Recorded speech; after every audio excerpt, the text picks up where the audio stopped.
Screen दिखाई दे रही है? Hello. Yes sir, good morning sir. Morning. Screen दिखाई दे रही है मेरी? Yes sir. Yes sir. तो कल हम थे मिनिस्ट्री ऑफ लेबर पर। श्रम मंत्रालय पर हैं हम। श्रम मंत्रालय और एम्प्लॉयमेंट के लिए जो मंत्रालय काम करता है उसकी कुछ योजनाएं हैं।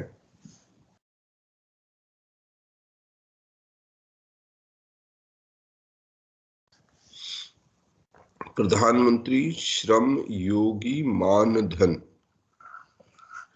किसान मानधन योजना थी, ऐसे ही एक ये किसान सम्मान निधि है, ये है योगी मानधन। और ये हमारे जो मजदूर वर्ग है उसके लिए ये पेंशन स्कीम है। मिनिस्ट्री ऑफ लेबर का पेंशन स्कीम है फॉर अनऑर्गेनाइज सेक्टर, जो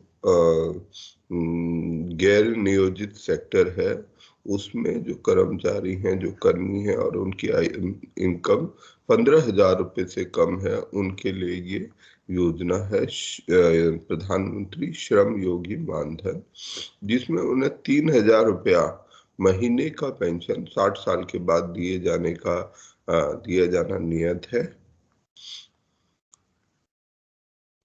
इसके लिए उनको एक मंथली कंट्रीब्यूशन, एक रेगुलर अमाउंट मंथली कंट्रीब्यूट करना पड़ेगा। कुछ हिस्सा सरकार कंट्रीब्यूट करेगी, तो उससे जो पैसा इकट्ठा होगा उससे ये 3,000 रुपया प्रति महीना 60 साल के बाद इन श्रमिकों को दिया जाएगा।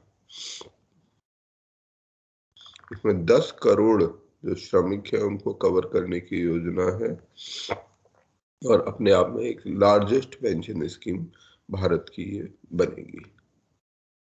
इसके बाद बढ़ते हैं आगे।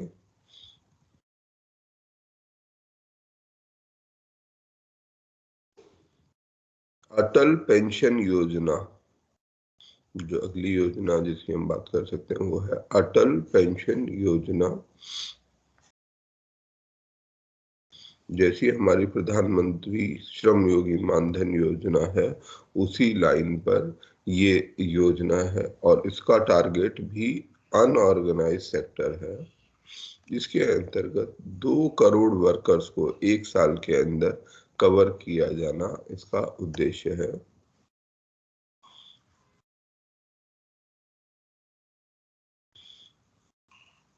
परंतु क्योंकि इसकी जो कवरेज है वो बहुत अच्छी नहीं थी, ठीक है, केवल 3 सालों में 1.34 करोड़, केवल 1.34 करोड़ लोगों को ही ये कवर कर सकी, जो कि हमारी अनऑर्गेनाइज्ड फोर्स का 3.2% है।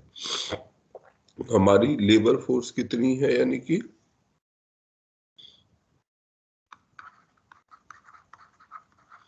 इसको कैलकुलेट करो, इससे हमें पता चलेगा कि हमारी कुल कितने ऐसे श्रमिक हैं जो गैर नियोजित सेक्टर में काम करते हैं। ठीक है, इसको कोई नोट कर लो, इसको सॉल्व करके मुझे बताओ कितना आंसर आएगा। कैसे कैलकुलेट करेंगे? जिन लोग को गणित की क्लास में इसको चले और मैं कहूँ यहाँ ये लिखा हुआ है 1.34 करोड़ लोगों को अभी तक ये कवर कर पाई है, और ये 1.34 करोड़ लोग पूरे जो जितने वर्कफोर्स है अनऑर्गेनाइज्ड सेक्टर की उसका 3.2% है। तो टोटल वर्कफोर्स कितनी होगी? सभी लोग इस सवाल को जरा करके बताओ। सवाल समझ आ गया आपको?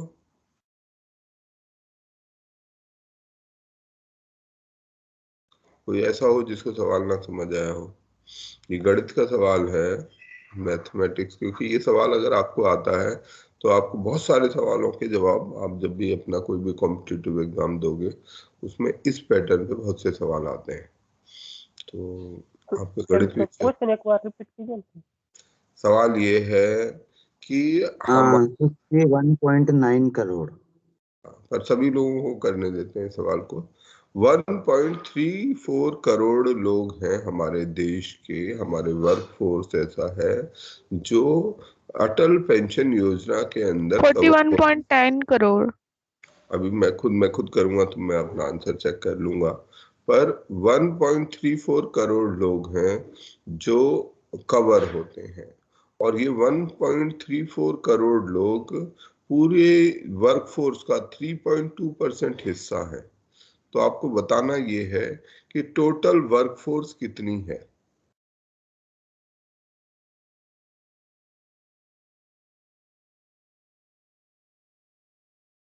कुल 41 करोड़ सर।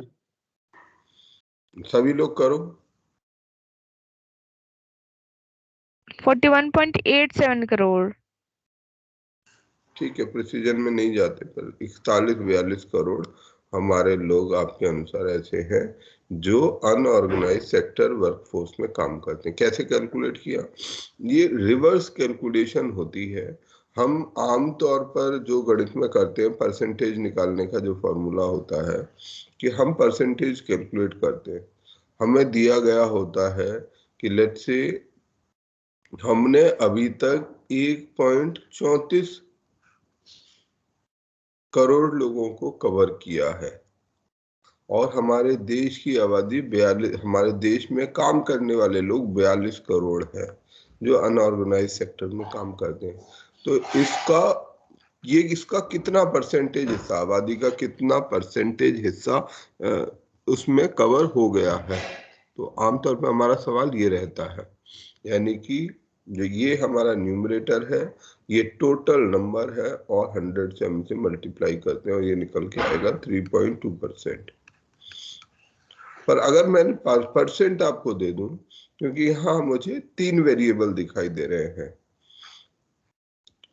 टोटल में से कितना नंबर, ये टोटल नंबर, ये परसेंटेज, तो मुझे अगर इन तीनों में से कोई सी दो चीज दी जाए तो वह तीसरी निकालने में संभव होना चाहिए। और ये रिवर्स सवाल का अगर परसेंटेज दी गई हो और कुल नंबर निकालना हो तो हम क्या करेंगे, हम 1.34 इंटू 100 बाय, क्योंकि ये इधर चला जाएगा 100 गुणा 3.2, इसको अगर सॉल्व करेंगे तो हमारा ये नंबर 42 आ जाएगा। सब लोग मेरे ख्याल से इस गणित के कॉन्सेप्ट से परिचित होंगे, और इस तरीके का सवाल आपको बहुत बार आता है कंपटीशन में, तरह तरह से आपको ये सवाल दिया जाता है। तो अगर आप एक बेसिक ट्रिक याद रखेंगे कि अगर परसेंटेज दिया हुआ है और आपसे टोटल नंबर पूछा जाए तो आपको क्या करना है, आपको उल्टा कर देना है उसको, 100 बाय 1.3 मैंने ये कर दिया था ना अभी, मैंने इसीलिए आपसे ये सवाल पूछा था कि 1.34 में 100 बाय 3.2 कर दूंगा, मेरा सवाल निकल जाएगा। तो आप लोग ये गणित भी करिएगा, ठीक है? तो इस गणित के अनुसार मैं आप लोगों के कैलकुलेशन पर को मान रहा हूँ, खुद नहीं कैलकुलेट कर रहा। तो 42 करोड़ ऐसे लोग हैं, कौन से लोग हैं 42 करोड़? अनऑर्गेनाइज श्रमिक। जो श्रमिक अनऑर्गेनाइज सेक्टर में काम करते हैं। अनऑर्गेनाइज सेक्टर में काम करने का मतलब जिनको सोशल सिक्योरिटी नहीं मिलती हो। नहीं, खाली वो नहीं, एक पैमाना नहीं हो सकता ऑर्गेनाइज सेक्टर में भी किसी को सोशल सिक्योरिटी ना मिले। कैसे हम, मतलब फंडामेंटल सर, में डेली वेजेस देने में दिक्कत होता है, लेने में हम लोग को। सर इनके टाइमिंग भी सेम नहीं होती जैसे ऑर्गेनाइज सेक्टर की होती है। ये जो लेबर होते हैं दूसरे शॉप में काम करते हैं। सरल भाषा में मतलब हमारा कुछ ऐसा एम्प्लॉयमेंट का एक सेक्टर है, हमारा जो एम्प्लॉयमेंट सेक्टर है जहां भी लोग रोजगार कर रहे हैं, रोजगार को इन्होंने एक फॉर्मूला लिया दीपक ने कि जहां सोशल सिक्योरिटी ना मिली हो, वो भी एक आधार हो सकता है। हमारे जो एम्प्लॉयमेंट को हम एक तरीके से देखें कि कुछ सेक्टर ऐसा है जो ऑर्गेनाइज्ड है, वहां आपको सारा सिस्टम एक मिलता है, एक कंपनी है, एक बिजनेस फर्म है जो पीएफ देती है, जो सोशल सिक्योरिटी ईएसआई देती है, वो किसी कानून में रजिस्टर्ड है, उसकी कोई जवाबदेही है, आंसरेबिलिटी है, एक नियम कानून फॉलो करती है, किसी लॉ से, रूल रेगुलेशन से बाउंड है। इसमें सरकार भी शामिल हो जाती है, ऑर्गेनाइज सेक्टर में पब्लिक सेक्टर की कंपनियां शामिल होती हैं, स्टेट गवर्नमेंट शामिल होती है, जो बड़ी प्राइवेट कंपनियां हैं वो भी इसमें शामिल हो जाती हैं। तो बहुत एक सेक्शन ऐसा है जहां इस प्रकार का नियोजित नौकरी है। हम सरकार की नौकरी क्यों करना चाहते हैं? ज्यादातर लोग एक बेसिक समझ में क्यों सरकार की ओर भागना चाहते हैं? सर क्योंकि प्रॉपर ऑर्गेनाइज्ड है वो। प्रॉपर ऑर्गेनाइज एक बहुत बड़ा कारण ये है कि हमें ये पता है कि अगर हम किसी प्राइवेट कंपनी में जाएंगे, किसी मतलब लेस ऑर्गेनाइज सेक्टर में चले जाएंगे, तो हमारी समस्या क्या है? सबसे पहले कि वहाँ पे कोई नियम कानून कम फॉलो किया जाएगा। जो कंपनी है, कंपनी के मालिक अपने अनुसार चलेंगे। आपको पहले तो भर्ती नहीं मिलेगी, अगर भर्ती मिल गई तो तनख्वाह टाइम से हो सकता है, भर्ती तो आपको कर लेंगे पर तनख्वाह मिले ना मिले, कभी मिली कभी नहीं भी मिली, काट दिए पैसे किसी भी कारण से, कोई भी चीज करके आपको कोई प्रॉपर सोशल प्रोटेक्शन कम मिलेगी। फिर आगे आपको कैरियर में प्रमोशंस कम मिलेंगे कि वो अपने जो खास लोग हैं उनको प्रमोट कर रहे हैं, आपको प्रमोट नहीं किया जा रहा। तो ऐसे बड़ी सारी समस्याएं आपको जो इवन बड़ी कंपनियां भी होती हैं वहां फेस करनी पड़ सकती हैं। तो इसलिए हम लोग भारत में आज भी जो सरकारी नौकरी है, और खास तौर में ऐसे तबके के लोग जो मतलब रिलेटिवली उस तरीके के वेल ऑफ सेक्शन से, एलीट सेक्शन से, मिडिल क्लास सेक्शन से संबंध नहीं रखते हैं, वो ज्यादा प्रेफर करते हैं कि भाई हम सरकारी नौकरी में जाएं।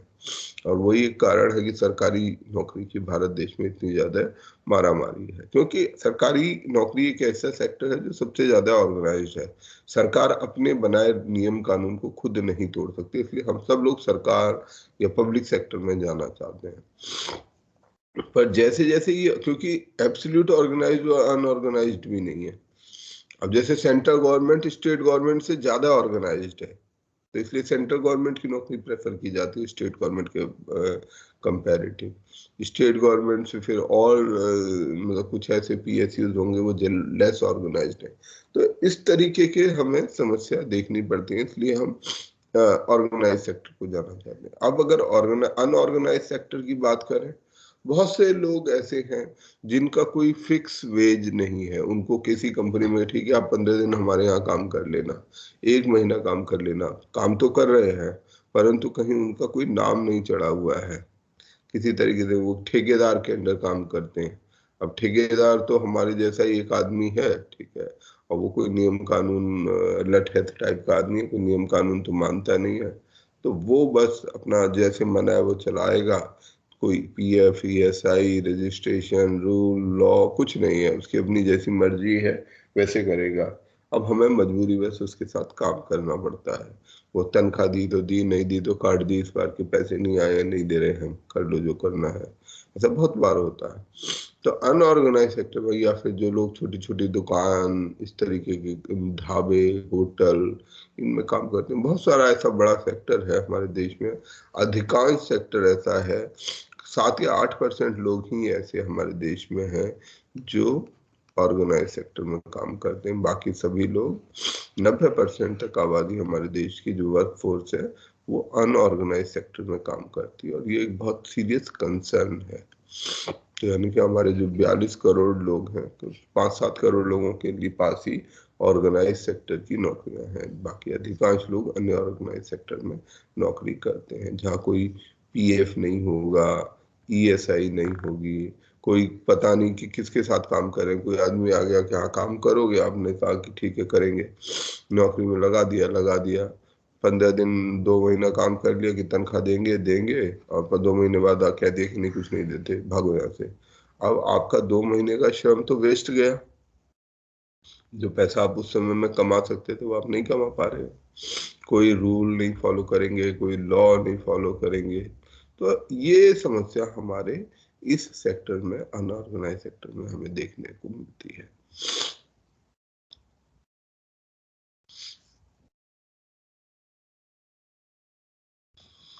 तो ये हमारे ऐसे लोगों के लिए ये स्कीम है अटल पेंशन योजना। सर क्लास रिकॉर्डिंग पे है ना? हाँ जी, क्लास रिकॉर्डिंग पे है सर, एक बार चेक कर लेना। अटल पेंशन योजना बहुत ज्यादा अट्रैक्टिव नहीं हो पाई क्योंकि ये कंट्रीब्यूटरी स्कीम थी, इसमें लोगों को खुद पैसा देना था।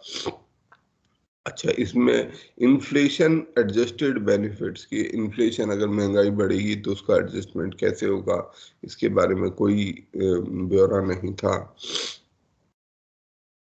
3,000 रुपए तक, क्योंकि जो हमारी ये वाली स्कीम है PMSYM, श्रमिक योगी मानधन योजना, इसमें ये स्कीम जो लाई गई, इसमें 3,000 रुपए फिक्स कर देने से मतलब एक एश्योर्ड पेंशन की संभावना लोगों के साथ जुड़ गई।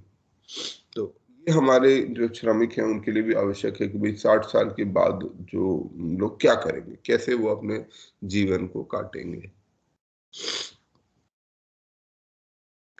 दीनदयाल उपाध्याय श्रमेव जयते कार्यक्रम, अगला इसके श्रमिकों का लिए जो कार्यक्रम है, इसका उद्देश्य है इंडस्ट्रियल डेवलपमेंट के लिए कंड्यूसिव एनवायरनमेंट बनाना, कंड्यूसिव अनुकूल एनवायरनमेंट तैयार करना। दीनदयाल उपाध्याय श्रमेव जयते कार्यक्रम, इसके अंतर्गत श्रम सुविधा पोर्टल है, रैंडम लेबर इंस्पेक्शन स्कीम है। ठीक है, तो ये इसके दो इनिशिएटिव हैं। श्रम सुविधा पोर्टल, सभी वर्कर्स को एक LIN नंबर दिया गया है, लेबर आइडेंटिफिकेशन नंबर, श्रमिक पहचान का एक नंबर दिया गया है। इस श्रमिक पहचान के नंबर से जो है हमारे श्रमिकों का एक बहुत बड़ा ग्रीवांस है, क्योंकि उनको छोटे छोटे जॉब, पैटी जॉब्स करने पड़ते हैं। आज कुछ दिन यहाँ किया, इवन कभी कभी जहाँ PF ESI भी करता है, 6 महीना एक मजदूर ने कहीं पर काम किया, अब उसने कहाँ काम किया इसका कोई रिकॉर्ड नहीं है, उसका PF कटा, ESI की फैसिलिटी उसको मिली, 6 महीने बाद उसका जॉब किसी भी कारण से चेंज हो गया। अब 6 महीने में या 6 साल भी हो सकता है, उसका जो पैसा कटा वो पैसा कहाँ गया किसी को नहीं पता। कि ज्यादातर पैसा लॉस्ट हो जाता है, क्योंकि छोटे छोटे गरीब मजदूर हैं, उनका पता नहीं है, तो वो बेचारे अपने उसके लिए भटकते रहते हैं और उनका पैसा लॉस्ट हो जाता है। उनके वर्क का कोई रिकॉर्ड नहीं रहता कि वो कहाँ काम कर रहे थे, क्या काम किया उन्होंने, कोई हमारे पास हिसाब किताब नहीं रहता। उसको एनेबल करने के लिए ये लेबर आइडेंटिफिकेशन नंबर है कि हर श्रमिक के पास एक पहचान का नंबर होगा। वो पहचान के नंबर से वो उसके PF ESI को, तो वो चाहे कितनी भी कंपनी बदले, उसका जो भी पैसा डिपॉजिट इस अकाउंट में होगा वो उसे अपनी एक आयु के बाद, क्योंकि जैसे ये पेंशन स्कीम्स हैं, इनकी सबसे बड़ी समस्या ये है जो पैसा कटा भी वो कहाँ गया वो भी नहीं उससे पता चलता, तो उसको इस LIN नंबर से जोड़ने की कोशिश की गई है। तो ये श्रमिक सुविधा पोर्टल है। इसके अलावा वो अपनी अगर कोई कंप्लेन है तो वो सब भी इस पर कर सकता है। ये रैंडम लेबर इंस्पेक्शन स्कीम, तो हमारे जो लेबर इंस्पेक्टर्स हैं उनका भी एक मेनेस है छोटी छोटी कंपनियों के लिए, तो उसको रोकने के लिए उनके विजिट्स में कि लेबर इंस्पेक्टर किसी भी जगह पर बिना अनुमति के नहीं जाएगा, उसको एक सिस्टम से जाएगा, कंप्यूटराइज तरीके से, रैंडमली उसको एक वो मिलेगा कि आज आपको यहाँ जाना है, आप उसी कंपनी में जाओगे और वहां जाकर वो जो रिपोर्ट है वो फिल कर दोगे। तो किसी तरीके की कोई अब गड़बड़ी ना करो, इसको रोकने के लिए रैंडम लेबर इंस्पेक्शन स्कीम है।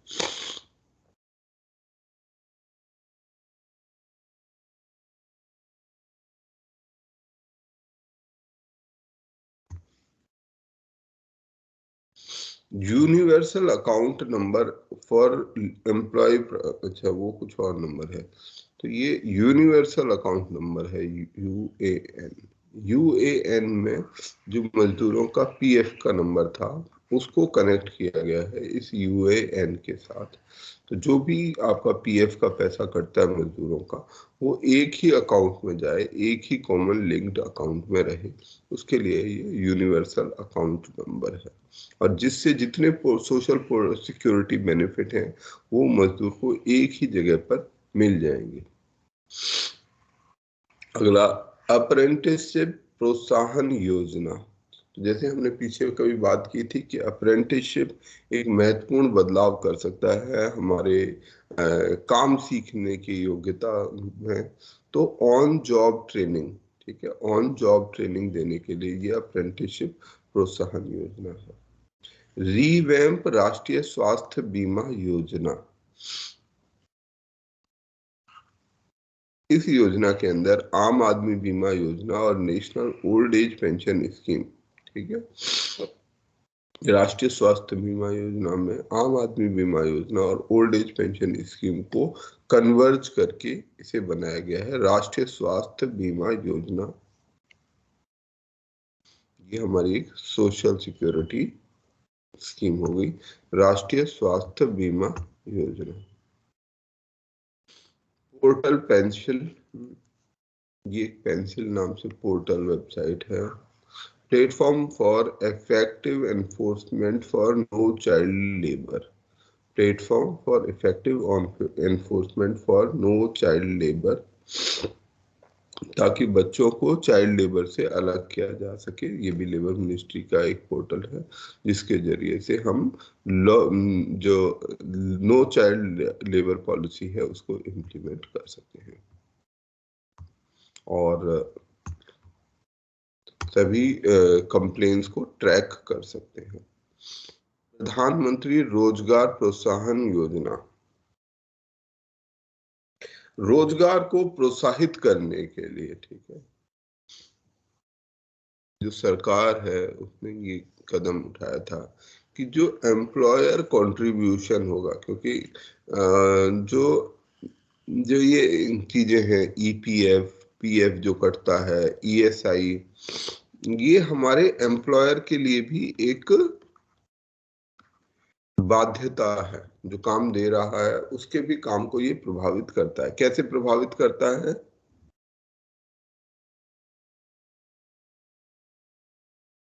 कैसे प्रभावित सर करता ये उनके वेजेस से काट लेता है शायद। नहीं, एम्प्लॉयर को कैसे प्रभावित करता है? ठीक है, वेजेस से तो काट लेगा, दूसरी का तो तुम्हें फायदा हुआ। एम्प्लॉयर को करना पड़ता है एम्प्लॉइज के जितना कटता है उससे अधिक या उतना उसको अपना पैसा देना होता है, तो इसलिए उसे अफेक्ट करता है। हाँ, तो ये उसके लिए अतिरिक्त भार होता है। क्यों एक एम्प्लॉयर नहीं चाहेगा कि वो ईपीएफ, पीएफ, ईएसआई के अंदर कवर हो? क्योंकि ये उसके लिए, एम्प्लॉयर के लिए, मान लीजिए आपने एक छोटी सी फैक्ट्री लगाई है ना, आपने सेल्फ एम्प्लॉयमेंट के बारे में सोचा, आपने 20 आदमियों को हायर कर लिया।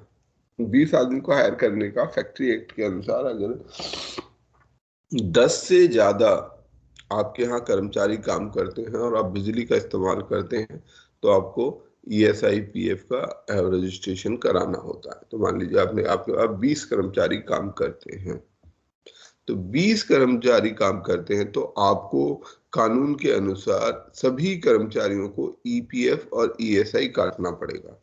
मुझे पूरे नियम नहीं याद, पर जैसे मान लेते हैं आप अपने कर्मचारी को 12,000 रुपया देते हैं इन 20 लोगों को, तो आपको क्या करना होगा, जितना उनका वेतन है उसका लेट से 2% यानी 240 रुपया मजदूर के इससे काटेंगे आप। तो 12,000 रुपये में से 240 रुपये आप काट लेंगे, परंतु आपको भी अपना कुछ हिस्सा इसमें देना पड़ेगा, लेट से 3% रुपया आपको अपना मिलाना पड़ेगा। मजदूर का नहीं काटेंगे, अपना डालना पड़ेगा। तो 3% आपको 360 रुपया आपको अपना डालना पड़ेगा।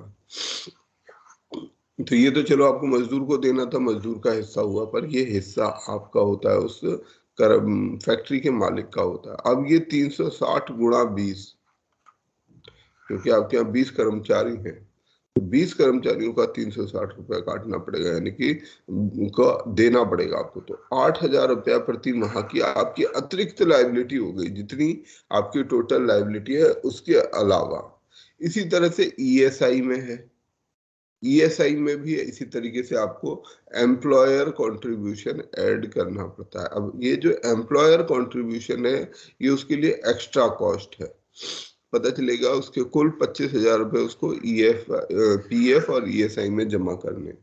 तो जो छोटे, बिल्कुल छोटे जो है फैक्ट्री के लोग मालिक हैं, जो है छोटे छोटे उद्योग धंधे चलाते हैं, उनके लिए 25,000 रुपये मासिक निकालना एक बड़ी रकम हो सकती है। और खास तौर में अगर बिजनेस में बहुत प्रॉफिटेबिलिटी ना हो, तो अगर लाभ हो नहीं रहा परंतु ये आपको पैसे देने पड़ते हैं, तो ऐसे में वो मालिक चाहेगा, वो फैक्ट्री वाला चाहेगा कि भाई मैं जो है इस ईपीएफ ईएसआई के चक्कर में ना पड़ूं, इससे दूर रहूं। तो ये इस तरह से हमारा वो डिस्करेज होता है। तो उस डिस्करेजमेंट को रोकने के लिए और एम्प्लॉयर को एनकरेज करने के लिए सरकार ने ये कहा कि ठीक है, हम एम्प्लॉयर का कंट्रीब्यूशन, जो ईपीएफ में उसको एम्प्लॉयर का कंट्रीब्यूशन देना है, और ईपीएस में पेंशन स्कीम में और प्रोविडेंट फंड में जो पैसा देना है, नए एम्प्लॉयर के लिए हम अगले 3 साल तक सरकार जमा करती रहेगी। तो ये है प्रधानमंत्री रोजगार प्रोत्साहन योजना। इसका उद्देश्य ये है कि लोग नए नए रोजगार लगाएं, नई फैक्ट्रियां लगाएं, ताकि ज्यादा से ज्यादा जॉब क्रिएट हो, एम्प्लॉयमेंट क्रिएशन होगा। एम्प्लॉयमेंट क्रिएशन होगा, लोगों के पास काम आएगा और वो काम कर सकेंगे। तो जितने भी नए लोग रजिस्टर हो रहे हैं, नए कंपनियां बन रही हैं, तो उनको ये अगले 3 साल के लिए ये एक प्रोत्साहन की स्कीम है, उनके लिए रोजगार प्रोत्साहन। National career service project, mission mode project, ठीक है। ये नेशनल कैरियर सर्विस प्रोजेक्ट जो है एक मिशन मोड प्रोजेक्ट है।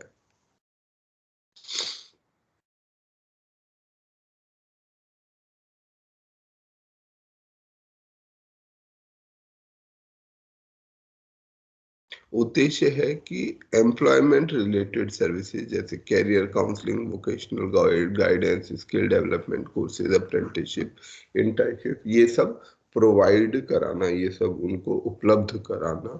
तो ये हमारा national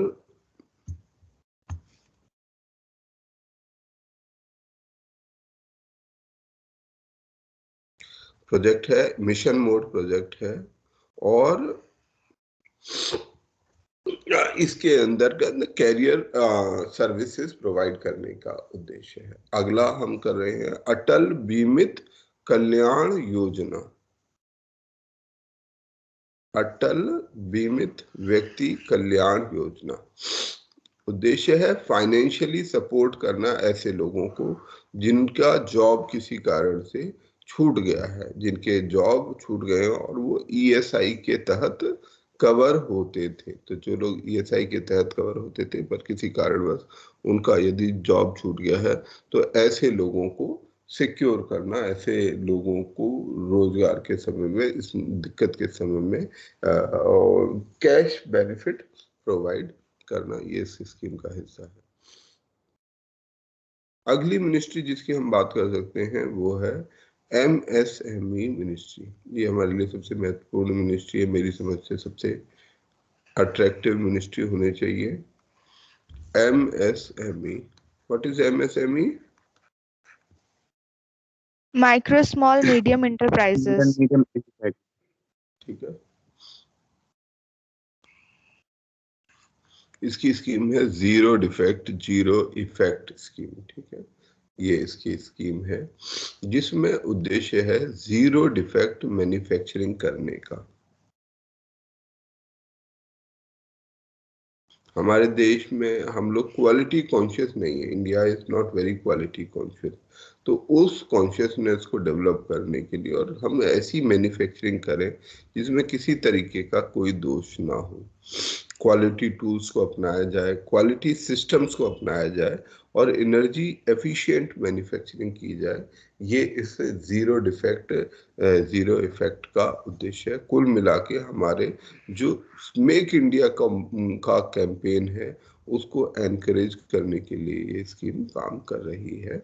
zero defect zero effect manufacturing, इसमें कंपनियों को बेसिक गाइडलाइन दी जाती है, उनको समझाया जाता है, उनको ट्रेनिंग दी जाती है, कुछ टूल्स हैं क्वालिटी को मॉनिटर करने के लिए कि आप कैसे तरीके अपनाकर अपने प्रोडक्शन में जीरो डिफेक्ट ला सकते हैं कि किसी भी तरीके का कोई डिफेक्ट हमारे प्रोडक्ट में नहीं होना चाहिए।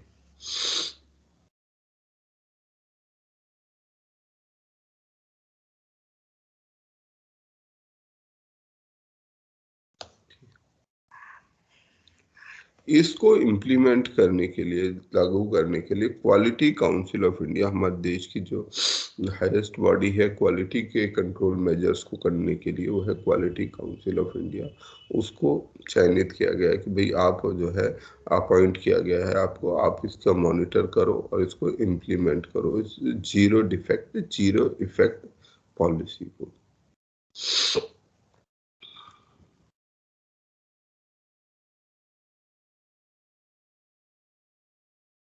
इंटरनेशनल कोऑपरेशन स्कीम, ये भी हमारी एक एमएसएमई मिनिस्ट्री की स्कीम है जिसके तहत अंतरराष्ट्रीय सहयोग, एमएसएमई के क्षेत्र में अंतरराष्ट्रीय सहयोग अर्जित करने का प्रयास है। अंतरराष्ट्रीय सहयोग अर्जित करने का प्रयास है जिसमें जो स्टेट और सेंट्रल गवर्नमेंट वो ऑर्गेनाइजेशन है वो फाइनेंशियल असिस्टेंस प्रोवाइड करती हैं इंडस्ट्रीज को, जो एसोसिएशंस हैं, सोसाइटी और ट्रस्ट को, for development of MSME sector.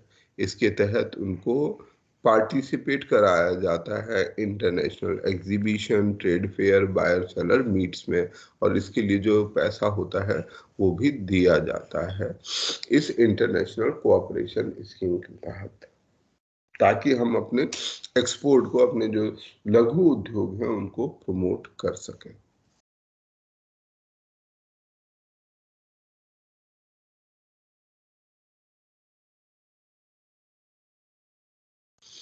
उद्यमी मित्र पोर्टल, ये समझ आ रहा है आप लोगों को? अगर नहीं तो आप पूछ सकते हैं, मुझे पूछते जाइएगा। कम से कम हमारे को नाम याद रहना चाहिए सारी स्कीम का, किस मंत्रालय से वो जुड़ी हुई स्कीम है वो याद रहना चाहिए, साथ में उसका बेसिक काम इतना याद रहे तो बहुत है, इससे ज्यादा आपसे अपेक्षा भी नहीं है। फर्स्ट राउंड पढ़ने के समय पर इतना भी याद रहेगा तो हमारे लिए एक ओवरव्यू रहेगा कि कौन कौन सी स्कीम्स हैं, क्या क्या मोटा मोटा उनके ऑब्जेक्टिव्स हैं, क्या क्या उनके नाम हैं। तो अगले राउंड में हम थोड़ी सी और डिटेलिंग याद कर लेंगे, इतनी ही आवश्यकता हमें होती है एग्जाम की। तो यहाँ तक हम लोग क्लियर है? अगर किसी को कुछ डाउट होता हो, नहीं समझ आ रहा हो, बोरिंग हो रहा हो, तो आप मुझे बता दीजिए। सर थोड़ा जीरो इफेक्ट जीरो डिफेक्ट को एक बार फिर से क्लियर कर दीजिए।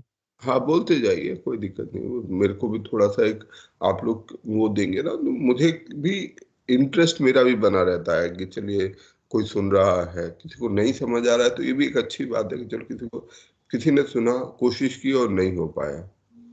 नहीं तो ऐसा एक डेड, क्योंकि ये जो इलेक्ट्रॉनिक मीडियम है, इस मीडियम में हमें दिखाई कुछ पड़ता नहीं है, पता चलता नहीं है, तो फील नहीं आता है उस तरीके का।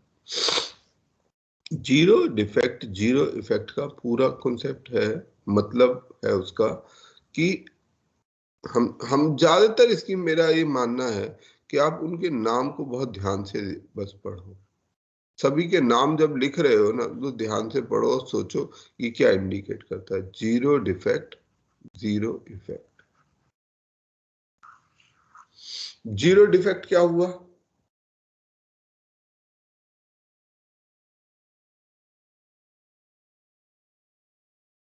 किए गए उत्पादन में कोई डिफेक्ट ना हो, कोई डिफेक्ट ना हो। ठीक है, अब अगला सवाल इसी से जुड़ा हुआ, हम जीरो डिफेक्ट क्यों करना चाहते हैं? क्या उद्देश्य है हमारा? मूल उद्देश्य भाई कोई भी काम करने का कार्य कारण सिद्धांत होना चाहिए।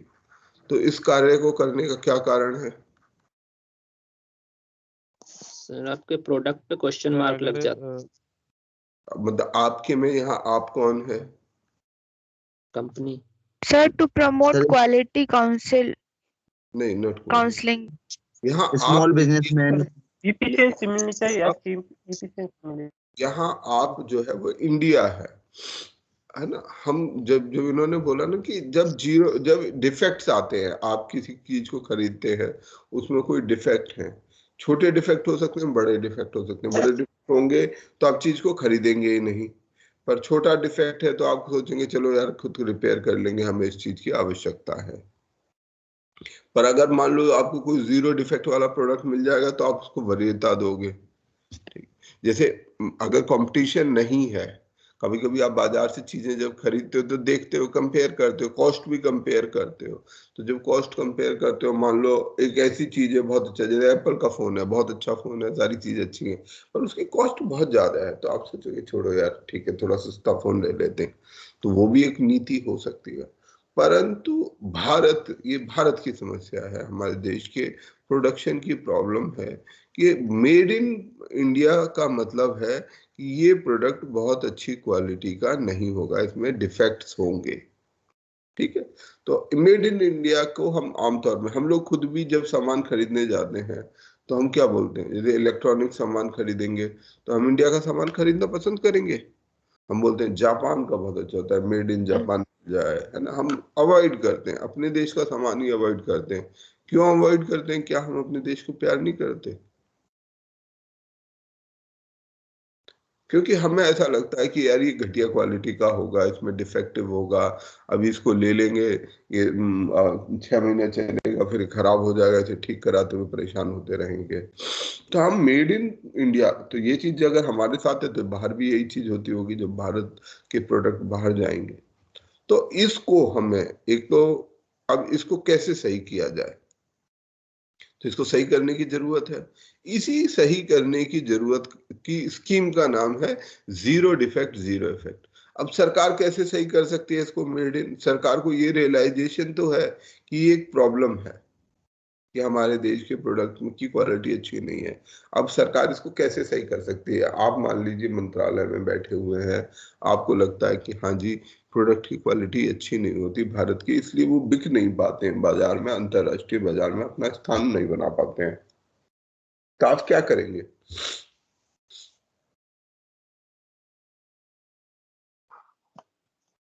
सर क्वालिटी को चेक करने के लिए कोई डिपार्टमेंट या इस तरह की काउंसिल बना दे जो उसकी क्वालिटी चेक करे। अब वो बनाने वाला नहीं बनाता तब भी क्या करे, कोई बाध्यता थोड़ी, वो कहता है जी मैं तो ऐसे ही बना सकता हूँ। अब सर अगर हम रिवॉर्ड का यहाँ पे दें तो हो सकता है। हमारे जो ना, जैसे एक तो यही हमारी ना बेसिक समस्या ये है कि हर चीज में हम पनिशमेंट वाला रूट देखते हैं कि अच्छा ये नहीं बना रहे हैं, एक और बॉडी बना दो। अब वो बॉडी काम नहीं करेगी तो उसके ऊपर एक और बॉडी बना दे। हमारी अप्रोच क्या है? तो भाई चोरी बहुत होती है, क्या करना चाहिए? चोरी बहुत होती है तो पुलिस बना दे। एक पुलिस बना देनी चाहिए। अब जब हम पुलिस बनाते हैं तो ये भी चोरी में शामिल हो जाती है, इसे भी दिखाई देता फायदा। फिर क्या करना चाहिए? सर हमें एम्प्लॉयमेंट देना चाहिए चोर मैं को। बेसिक लॉजिक पे, वो एक बेसिक आइडिया पे बात कर रहा हूँ, इसे कंक्लूड कर लेता हूँ। तो फिर पुलिस बहुत बदमाश है तो क्या करते, CID बना देते हैं। यार ये पुलिस वाले बहुत बदमाशी करते, पैसा ले लेते हैं, इनके ऊपर एक और CID बनाओ, या इनके ऊपर क्राइम ब्रांच या विजिलेंस ब्रांच, स्पेशल ब्रांच बना दो। अब पता चला ये भी इसमें शामिल हो गई CID, फिर CBI बना दो, फिर CBI बनाई तो इसके ये भी CBI भी गड़बड़ कर रही है। तो इट्स एन एंडलेस प्रोसेस। इसको मतलब बोले तो ये अप्रोच है डंडे वाली अप्रोच, अगर हिंदी में बोले कि हम किसी चीज को, किसी बदलाव को लाने के लिए आप पढ़ाई नहीं करते हैं, तो हम पढ़ाई नहीं करते हैं तो बच्चों को क्या करते हैं कि 2 झापड़ लगाओ इसके, ठीक है, इसको और डंडे बजाओ। और मतलब हमारा जो तरीका है किसी के बिहेवियर को चेंज करने का, वो हमेशा पनिशमेंट वाला है, इसे हम साइकोलॉजी में बोलते हैं नेगेटिव रीइंफोर्समेंट। कि हम कोई चीज गलत रोकना चाहते हैं, उसे सजा देते हैं, सजा देने से उसके मन में भय रहता है, वो डर के मारे उस चीज को नहीं करेगा, ये नेगेटिव रीइंफोर्समेंट है। पर ये तरीका हमेशा काम नहीं करेगा। अगर आपको इस सिचुएशन को लें, अगर हमें ये पता है कि मेड इन इंडिया प्रोडक्ट बहुत डिफेक्टिव हैं, तो हमारे को अप्रोच चेंज करनी पड़ेगी। हम ये सोचें क्वालिटी काउंसिल लगाने से क्वालिटी इंप्रूव होगी, बिल्कुल नहीं होगी। हमें करना क्या होगा, हम एक दूसरा रास्ता, जैसे इन्होंने बोला भी था, positive reinforcement, behavioural positive reinforcement. बजाय हम डंडे लगाने के इनको कुछ इंसेंटिव दें, बजाय बच्चे को 2 झापड़ लगाने के उसको 2 टॉफी दें कि भैया ठीक है बेटा, पढ़ोगे तो आपको 2 टॉफी मिलेंगी। तो वो उस टॉफी के लिए काम करेगा कि हाँ यार मुझे टॉफी मिलेगी, चलो पढ़ाई करता हूँ, अच्छे नंबर आएंगे, मुझे ऐसा मिलेगा। बजाय हम नेगेटिव रीइंफोर्समेंट, उसमें वो डर से काम कर रहा है, और जैसे ही वो डर थोड़ा सा कमजोर होगा वो उसे छोड़ देगा। पॉजिटिव रीइंफोर्समेंट एक डिफरेंट तरीका है, और उससे अलावा भी और तरीके हो सकते हैं। हमारा बिहेवियरल मॉड्यूलेशन, तो हम कैसे कर सकते हैं? अब बताओ क्या करना चाहिए? दीपक तुम ही बताओ क्या करना चाहिए हमें मेड इन इंडिया प्रोडक्ट बेहतर करने के लिए? डायरेक्टली हमारी जीविका उससे जुड़ी हुई है। अगर हमारा प्रोडक्ट खराब होगा तो हमारा प्रेस्टीज खराब होगा। एक समय बाद वो कंपनी बंद हो जाएगी तो हमारी जीविका भी मतलब उस वहां से तो बंद हो जाएगी लिवलीहुड। हाँ, तो सबसे पहला इस चीज को इन्फॉर्म करना, ये बात भी उनको पढ़ानी चाहिए कि यदि आप अपने मार्केट शेयर को बढ़ाना चाहते हैं, अपने टर्नओवर को बढ़ाना चाहते हैं, तो आपको अपने प्रोडक्ट की क्वालिटी को बेटर करना होगा। तो एक चीज हो गई एजुकेशन। सबसे पहला काम, हमें कभी भी कोई बदलाव करने के लिए एजुकेट करना शुरू करना चाहिए, लोगों को सूचित करना, उनको इन्फॉर्म करना कि ये जो आप कर रहे हो ये गलत है। क्योंकि ये जो गलत कर रहा है ना, इसको खुद नहीं पता होता। जो आदमी किसी तरीके की गलती में डूबा होता है उसे खुद नहीं पता चलता कि वो गलत है, वो अपना बनाया जा रहा है, बेचे जा रहा है कि अरे ठीक है मेरा तो अच्छा है, मैं ऐसा ही बना सकता हूँ, इससे अच्छा। तो एजुकेट करना बहुत जरूरी है कि अगर आप इसको करोगे तो आपकी सेल बढ़ जाएगी। फिर आप उसको ये बताओ, वो कहता है कि बढ़ तो जाएगी सर, पर करूं कैसे, मैं तो पूरी मेहनत करता हूँ, मैं तो अच्छे से अच्छा करता हूँ। तो फिर आपको उसके प्रोसीजरल प्रॉब्लम्स को, भाई अगर जापान कोई चीज बनाता है, वो बना सकता है, हम क्यों नहीं बना सकते? तो कहीं ना कहीं कोई ऐसी चीज जापान करता होगा जो हम नहीं करते। ठीक है, तो हमें उनको वो हटाना चाहिए, उनकी टेक्निक से सीखना चाहिए। तो प्रोसीजरल चेंज लाओ। जैसे ये लोग जो इंटरनेशनली क्वालिटी को लेकर, क्वालिटी कंट्रोल को लेकर कई सारे वो हैं, नॉर्म्स हैं, क्या बोलते हैं, कुछ नाम याद दिलाना यार, कौन सी टेक्निक है एक जो साउथ ईस्ट से, जापान से ही शायद आई है, किसी को आइडिया है? काई चांग या कौन सा चांग है, कुछ है? No sir, no idea. Okay, मुझे नाम याद नहीं आ रहा, थोड़ा सा उस तरीके का नाम है, काई चांग। एक 5D 6D ऐसे करके कुछ कुछ पॉलिसीज के नाम हैं जो क्वालिटी कंट्रोल के लिए टेक्निक्स हैं, कि अगर आप इन टेक्निक्स को अपनाएंगे तो जो आपका प्रोडक्ट है उसकी क्वालिटी बेहतर हो जाएगी। तो ऐसे कुछ तरीकों को अपना सकते हैं, अगर हम अपनाएंगे तो हमारे प्रोडक्ट की क्वालिटी और अच्छी हो जाएगी। तो वो हम उनको सिखाएं, उनको उसे लागू करने के लिए जो टूल्स हैं उनको लागू करने का ट्रेनिंग दें, तो उससे भी बेहतर हो जाएगा।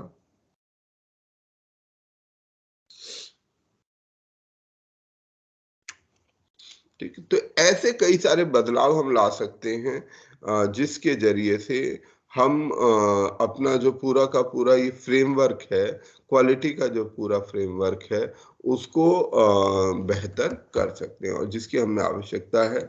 इसी कार्यक्रम को हम करने की कोशिश कर रहे हैं zero defect zero effect policy में, क्योंकि हम अगर कंट्री लेवल पे, मंत्रालय तो कंट्री लेवल पे सोचेगा ना कि अगर मंत्रालय के लेवल, कंट्री लेवल पे इस चीज को कर दिया जाए, डिफेक्ट्स को दूर कर दिया जाए, तो हमारे देश का, हम एक इंडिविजुअल के बारे में नहीं सोच रहे, हम पूरे देश के बारे में सोच रहे हैं कि पूरे देश का जो आउटपुट है वो बढ़ जाएगा, जीडीपी बढ़ जाएगा, टोटल इनकम बढ़ जाएगा, तो देश और बेहतर बन जाएगा। तो ये हमारा zero defect zero effect policy है।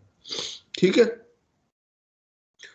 इससे पहले हमने अभी क्या पढ़ा था, एक और उस पर मैं बात करना चाहता। हाँ, ये इंटरनेशनल कोऑपरेशन स्कीम है एमएसएमई के लिए, जिसमें कि सरकार जो है पैसा देती है, जो मंत्रालय है वो पैसा देता है इंटरनेशनल ट्रेड फेयर्स अटेंड करने के लिए।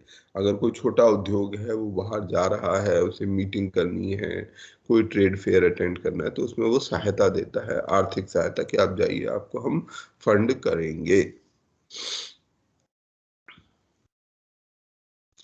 फिर एक ये है उद्यमी मित्र पोर्टल, उद्यमी मित्र पोर्टल।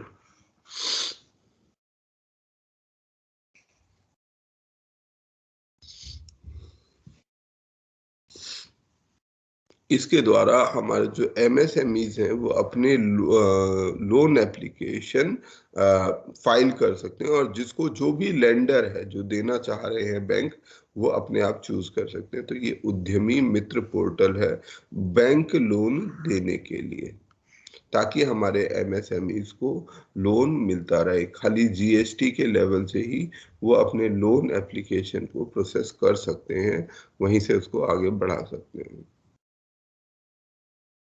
सोलर चरखा मिशन। सर वो उद्यमी मित्र पोर्टल का जो फर्स्ट लाइन था सिडबी वाला, वो क्या है?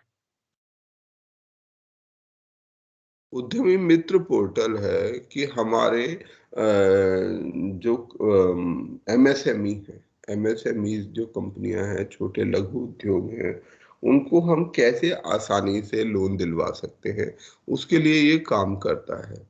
बेसिकली हमारे जीएसटी के पोर्टल के जरिए से आपकी सारी इंफॉर्मेशन, जीएसटी में आपका कितना सेल है वो सब सरकार के पास है, इनकम टैक्स का डाटा, जीएसटी का डाटा, सभी कुछ सरकार के पास है। तो अगर किसी उद्यमी को लोन चाहिए तो वो एक बटन दबाएगा, वो बटन दबाने से उसकी सारी इंफॉर्मेशन एक पोर्टल पर चली जाएगी, जहां उस पोर्टल पर, जैसे अभी तो हम जाते हैं बैंकों के पास, उस पोर्टल को सभी बैंक चेक करेंगी कि हाँ भाई इन 50 लोगों ने लोन लेने की इच्छा जाहिर की है, ये लोन लेना चाहते हैं, हम इनको लोन दे सकते हैं। फिर वो एक एक करके उनकी प्रोफाइलिंग कर सकते हैं, उनको चेक कर सकते हैं, हाँ इनको लोन चाहिए, ये दिया जा सकता है, नहीं दिया जा सकता, और जो सूटेबल हो उनको वो दे दें। जो सिडबी है, सिडबी बैंक ने इस पूरी की पूरी उद्यमी मित्र योजना को रीवैम्प किया। उद्यमी मित्र योजना मतलब उद्यमियों को, एंटरप्रेन्योरशिप को एनकरेज करने के लिए ये योजना है, उद्यमी मित्र और निवेश मित्र। तो उसको दोबारा से पूरी तरीके से रीवैम्प किया गया है सिडबी के द्वारा, जिससे कि वो उनको लोन प्रोवाइड कर सके। सोलर चरखा मिशन, ये कुछ समय पहले, ये 1 साल पहले आया था, 2 साल पहले आया था, सॉरी। केवीआईसी का स्कीम है सोलर चरखा मिशन, कि गांव के लोगों को, जो ग्रामीण क्षेत्र हैं, उनको वीविंग सिखाई जाए सोलर एनर्जी का इस्तेमाल करके, और ऐसे चरखे दिए जाएं जो सोलर एनर्जी पर बेस्ड हो, तो गांव में बिना लाइट के भी वो अपने लिए एक छोटा उद्योग, छोटा धंधा कर सकते हैं। केवीआईसी जो है हमारी khadi and village industry commission, वो इस स्कीम को लागू करती है। इसके जो क्लस्टर्स हैं वो नॉर्थ ईस्ट में, जम्मू कश्मीर में और हिली स्टेट्स में मौजूद हैं। सोलर चरखा मिशन। आदि ग्राम उद्योग विकास योजना, ये भी केवीआईसी की स्कीम है कि खादी एंड विलेज इंडस्ट्री के द्वारा, केवीआईसी के द्वारा गांव के विकास में खादी के विकास के लिए काम करना, ये है हमारी खादी ग्रामोद्योग विकास योजना, जिसमें और जो छोटी योजना है उनको एक साथ हम इकट्ठा कर रहे हैं। रोजगार युक्त गांव खादी ग्रामोद्योग विकास योजना का एक और हिस्सा है रोजगार युक्त गांव।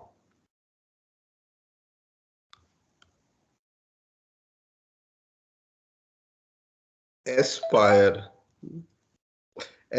है a scheme for promotion of innovation, rural industry and entrepreneurship.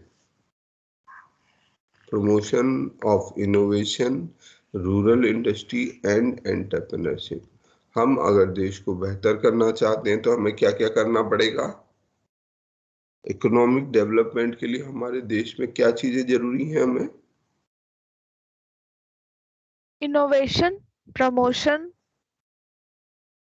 और ये तीनों एंटरप्रेन्योरशिप। ठीक है। अगर हम देश का विकास, इनको जीडीपी बढ़ाना चाहते हैं तो हमें इनोवेशन करना चाहिए।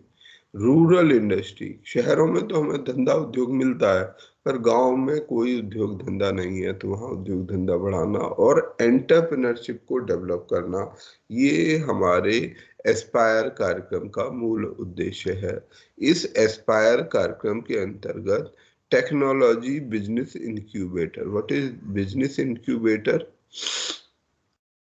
ऐसे इंक्यूबेशन के टाइम में जब वो शिशु के अवस्था में रहता है तब इंडस्ट्री कोई भी, हाँ, तो उसको ट्रेनिंग देना, उसका हैंड होल्डिंग करना, जैसे छोटे बच्चे को हम सिखाते हैं, उसको बेसिक चीजें प्रोवाइड करते हैं, इसी तरीके से जो अर्ली स्टेजेस में बिजनेस हैं उनको बिजनेस इंक्यूबेट करना। लाइवलीहुड बिजनेस इंक्यूबेटर, ये टेक्नोलॉजी बिजनेस इंक्यूबेटर है कि मान लीजिए आप किसी बड़ी कंपनी चलाना चाहते हैं, कोई सॉफ्टवेयर इंजीनियरिंग का काम करना चाहते हैं, उसका इंक्यूबेटर है। और एक है लाइवलीहुड बिजनेस इंक्यूबेटर। फिर creation of funds for such initiative, एक ऐसा फंड बनाना जो इन सभी फंड्स का फंड हो, तो ये एस्पायर का हिस्सा है। स्फूर्ति कार्यक्रम अगला, scheme of fund for regeneration of traditional industries, एक ये भी चौथा तरीका हो सकता है, रीजनरेशन ऑफ ट्रेडिशनल इंडस्ट्रीज। आज हमारे देश में एक भारी एम्प्लॉयमेंट संकट है। क्या ये एम्प्लॉयमेंट संकट हमेशा से था? नो सर, नहीं था। तो उस समय के लोग कुछ तो काम करते होंगे, ट्रेडिशनली कुछ काम होता होगा हमारे देश में। मैं जैसे हमेशा से बताता हूँ कि हमारे देश की एक बहुत बड़ी रिच हेरिटेज है। हमारे देश की आबादी 7.5 करोड़, आज से 2000 साल पहले 0 AD में हमारी आबादी 7.5 करोड़ थी। हमारी आबादी देश के आजाद होने के समय 30 करोड़ थी। तो हम एक बहुत बड़ा देश शुरू से हैं, बहुत पुराने समय से, ऐतिहासिक काल से हम एक बड़ा देश है। तो अब ये बड़ा देश कैसे अपने, और हम कहते हैं कि मुगल काल में, इनके समय में हमारा जीडीपी हाईएस्ट हुआ करता था, पूरी दुनिया में हाईएस्ट हुआ करता था। तो ऐसे समय में हम कैसे, लोग क्या करते होंगे? उस समय भी लोग ऐसे ही परेशान होंगे या ये अभी ऐसा होने लगा है? अभी ऐसा होने लगा सर। उस टाइम कॉटेज इंडस्ट्रीज था, सारे घरों में एक अपना मतलब इन लोग का वो प्रोडक्शन यूनिट रहता था। बहुत अच्छा, शाबाश। हम जब अंग्रेज आए थे, अंग्रेजों के आने से पहले भारत देश में बहुत सारे तरह तरह के industry, ship making industry, spice making, कपड़ा का, जूता का और पता नहीं कितना तरीके का उद्योग धंधा भारत देश में होता था। तो उस उद्योग धंधे से सभी को पैसा मिलता था, सभी का अपना रोजगार चलता था। तो ऐसा, क्योंकि तब कोई सरकारी नौकरियां तो होती नहीं थी, तब तो लोगों को अपना अपना काम करके अपना अपना गुजारा करना था। अभी जैसा टाइम नहीं है, जैसे आज तो ठीक है भैया, एक एग्जाम पास कर लो, पास हो गए तो ठीक है, फिर मौज की जिंदगी, पूरी जिंदगी मौज करो। ऐसा नहीं था उस समय पर। उस समय आदमी को काम करना होता होगा, अपना चीज बनाएगा तभी वो बेचेगी, उसी से वो अपना जीविका चलाएगा। परंतु ऐसा एम्प्लॉयमेंट संकट उस समय पर नहीं था, और उसका कारण था ट्रेडिशनल इंडस्ट्रीज। हमारे देश में पूरी दुनिया से ज्यादा, मतलब चाइना एक एक्सेप्शन हो सकता है, चाइना के बाद भारत ही दूसरा ऐसा पूरी दुनिया का कंट्री है जिसके बहुत सारा रिच ट्रेडिशनल इंडस्ट्री है। अगर हम इस रिच ट्रेडिशनल इंडस्ट्री को रिवाइव करें, उनको आज के जमाने के अनुकूल कर दें, ठीक है, घर घर में जैसे पहला का समय में काम होते थे, तो अगर उस तरीके के काम होने लगे तो ठीक है, लोगों को एम्प्लॉयमेंट मिलेगा, परिवार के अंदर ही सही एम्प्लॉयमेंट तो आएगा। तो ये रीजनरेशन ऑफ ट्रेडिशनल इंडस्ट्रीज की ये स्कीम है, स्फूर्ति स्कीम। इसमें हमारे जो पुराने उद्योग धंधे थे उनको वापस कॉम्पिटिटिव बनाना, इसके लिए काम करना, यही इसका स्कीम का उद्देश्य है।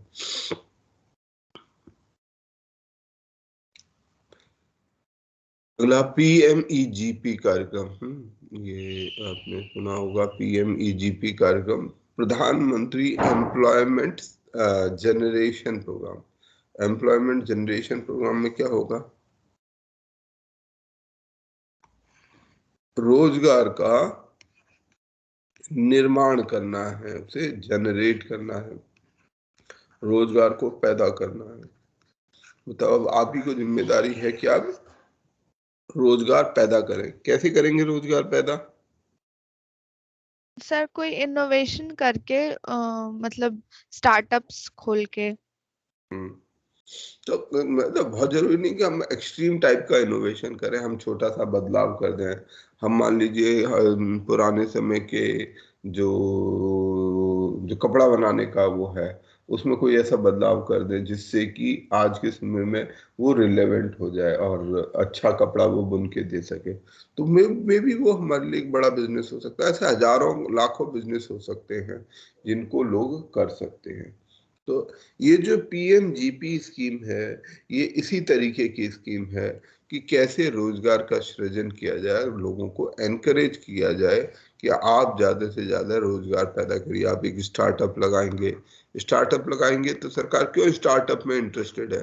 क्यों हम सब लोग कहते रहते हैं स्टार्टअप स्टार्टअप स्टार्टअप, क्यों हम स्टार्टअप में इंटरेस्टेड हैं?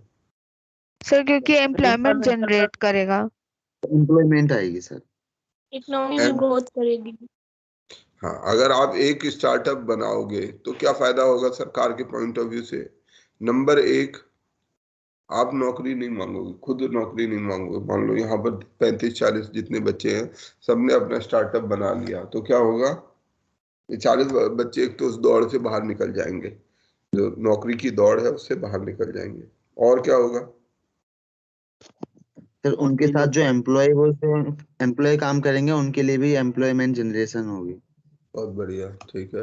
तो मान लीजिए आपने छोटे छोटे स्टार्टअप बनाए, बड़े बड़े तो अभी नहीं बन पाए, पर छोटे छोटे बनाए। हर आदमी ने ज्यादा नहीं, छोटे छोटे कुछ 2-4 लड़के रख लिए, एक मैनेजर रख लिया, 5 आदमियों को आप में से हर एक ने रोजगार दिया। ये 5 को तो दे ही दोगे, ठीक है, तो 5 गुणा 40, 200 लोगों के लिए आपने रोजगार जनरेट कर दिया, एम्प्लॉयमेंट जनरेशन हो गया। फिर क्या करा, और क्या करोगे इसके अलावा? GDP में इसका कंट्रीब्यूशन होगा।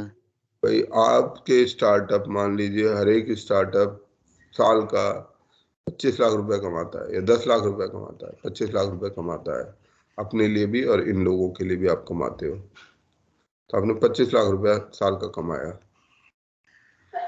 40 लोग 25 लाख से, आप लोग हर साल 10 करोड़ रुपया हमारे GDP में ऐड करोगे, केवल आप जितने क्लास में बैठे हुए हो।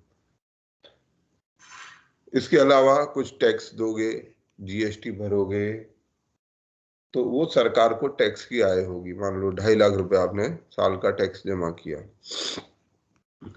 आप सारे लोग मिलकर 1 करोड़ रुपए से ज्यादा टैक्स जमा करोगे छोटे छोटे से स्टार्टअप के जरिए से। तो ये एडवांटेज है गवर्नमेंट को कि आप ज्यादा से ज्यादा स्टार्टअप बनाए आप, क्योंकि आपने कितनी सारी प्रॉब्लम एक साथ सॉल्व करी। लेबर का प्रॉब्लम सॉल्व हुआ, एम्प्लॉयमेंट का प्रॉब्लम सॉल्व हुआ, GDP का प्रॉब्लम सॉल्व हुआ, टैक्स का प्रॉब्लम सॉल्व हुआ, कितना सारा प्रॉब्लम एक बार में स्टार्टअप। इसलिए स्टार्टअप को हम लोगों को एनकरेज करना होता है, करना चाहिए, ठीक। सर वो लेबर का प्रॉब्लम कैसे सॉल्व होता है लेबर स्टार्टअप से? मतलब आप लेबर मार्केट में जो एम्प्लॉयमेंट क्राइसिस है उसको हटा रहे हैं ना। जो एक तो एम्प्लॉयमेंट क्रिएट कर रहे हैं, लोगों को रोजगार दे रहे हैं, श्रम दे रहे हैं। तो श्रमिकों का, उतरे लोगों का प्रॉब्लम तो आपने सॉल्व किया ही, 200 लोगों का अपना, और बाकी जितने 5-5 लोग आपने रखे थे उनका, 240 लोगों का आपने रोजगार का प्रॉब्लम सॉल्व कर दिया। उनके श्रम रिलेटेड, लेबर रिलेटेड जो इश्यूज है वो सॉल्व कर दिए। Yes sir. ठीक है, तो बहुत सारी चीज सॉल्व कर रहे हो आप। तो इसी के लिए पीएमजीईजीपी और ऐसी कई सारी स्कीम है। तो इन स्कीमों में ये क्रेडिट लिंक्ड सब्सिडी प्रोग्राम है। तो ये प्रोग्राम हमारा कहता है कि हम आपको क्रेडिट के साथ, आप कोई लोन लेंगे, क्रेडिट लिंक्ड सब्सिडी।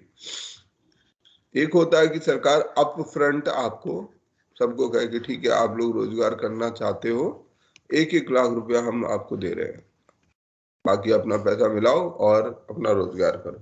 तो क्या होगा, 40 लोगों को 1-1 लाख रुपया सरकार ने दिया, उससे क्या होगा सर ये लोग सब दूसरे कामों में यूज कर लेंगे वो 1 लाख। को मस्त हो जाएंगे सब, उस 1 लाख रुपया को पहला खर्चा कर लेंगे। जब भी पहले भी ऐसे दिए जाते हैं तो हम लोग क्या करते हैं कि ठीक है, ज्यादातर लोग जब ये एम्प्लॉयमेंट गए तो इसलिए नहीं जाते कि किस लिए लोन मिल रहा है, बस उनको ये पता होता है कि सरकार पैसे दे रही है, सरकार से मिलेंगे। तो हमें ये नहीं रहता कि क्यों मिल रहे हैं, क्या करना है, ना वो जानना चाहते हैं, ना सरकार ठीक से उन्हें बता पाती है।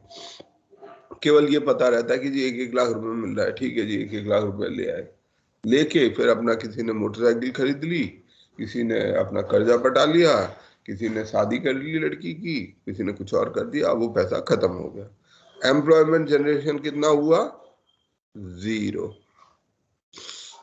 करोड़ों रुपया चला गया, सरकार ने अपना, बाबू लोगों ने अपना काम कर लिया, कुछ ने अपना रिश्वत भी खा लिया, तो उसे मिलाकर, पर कुल मिला के देश को क्या मिला, 0। No employment generation, no revenue, कुछ नहीं मिला।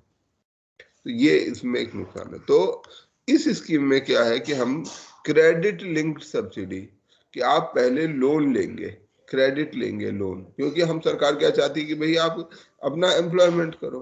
तो उसने कहा कि आप अगर कंपनी बिजनेस चलाने के लिए लोन लोगे, जैसे आपने कहा कि मुझे 10 लाख रुपए निवेश करके एक फैक्ट्री लगानी है, उसके लिए मशीनें लेनी है, जब चीजें खरीदनी है, तो 10 लाख रुपया लगेगा, मुझे 10 लाख रुपए का लोन दे दो बिजनेस लगाने के लिए, शादी करने के लिए नहीं, बिजनेस लगाने वाला लोन।